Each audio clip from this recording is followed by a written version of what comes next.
Sir मेरा अगला प्रश्न ये एक सीधा और साफ है कि यहाँ पर जो भारतीय समय काल का जो शिवलिंग है, ये कैसे इसकी प्राप्ति हुई, उसका उद्भव कैसे हुआ, इसकी खोज कैसे हुई, यहाँ पर कैसे खोज हुई, इस पर आप प्रकाश डालिए।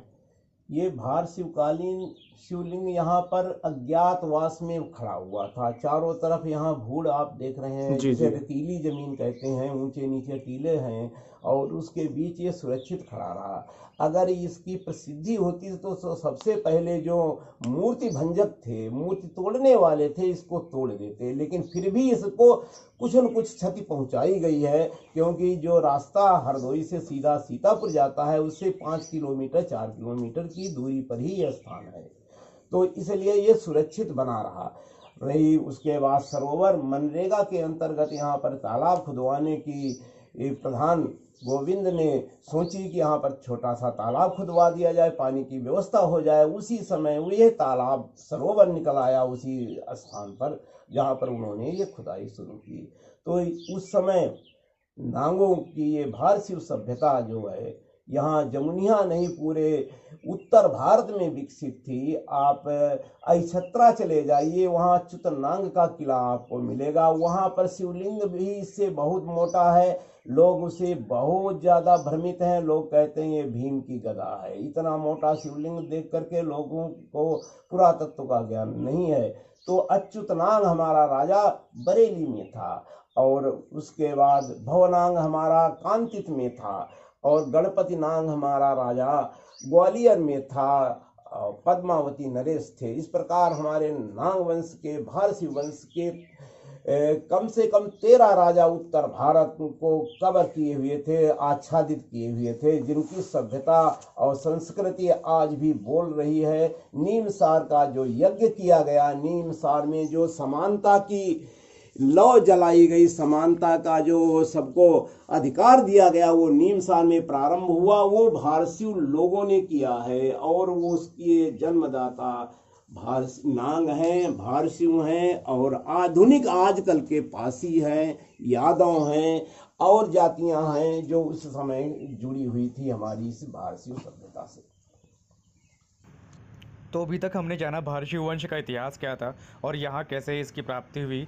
एक सर दूसरा मेरा प्रश्न ये है कि भारतीय वंश की जो नाग सभ्यता थी, या भारतीय वंश का जो सभ्यता, वो कैसे डेवलपमेंट हुआ, उस सभ्यता का कैसे क्या हुआ, उसके पर प्रकाश डालिए।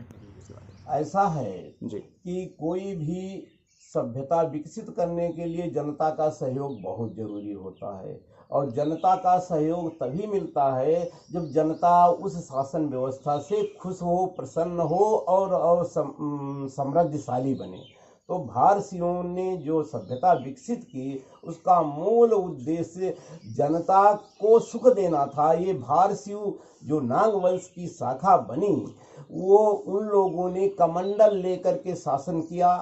कोई कोई संपत्ति अपने पास अर्जित नहीं की। जैसा शिव जी का चरित्र मिलता है पुराणों में, ठीक उसी प्रकार का अनुसरण करके इन्होंने सब कल्याण के कार्य किए जनता के लिए। और यहाँ नीमसार के समीप जो ये शिवलिंग मिला हुआ है, नीमसार यहाँ से 4 किलोमीटर की दूरी पर है। गोमती जी का किनारा है, और गोमती के किनारे ये जमुनिया गांव है हरदोई जिले में। यहीं पर ये शिवलिंग यहाँ पर स्थापित किया गया है, क्योंकि शिवलिंग अगर स्थापित न किया गया होता तो यहाँ पर जो तालाब मिला है, सरोवर मिला है, जो हमारा तीर्थ मिला है, वो भी भारशिवकालीन ईंटों से बना हुआ है, भारशिवकालीन सभ्यता का परिचायक है। ये सरोवर जो है अष्टकोणीय है, 8 इसमें कोने बने हुए, चारों दिशाओं में 4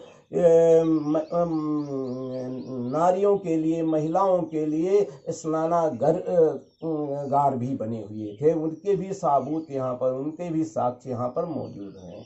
और करीब 10-11 सीढ़ियाँ इसकी खुदाई की गई हैं, और उसमें जो बहुत से सिक्के भी मिले हैं, बहुत सी और सामान मिला है, जो पुरातत्व की एक सामग्री है।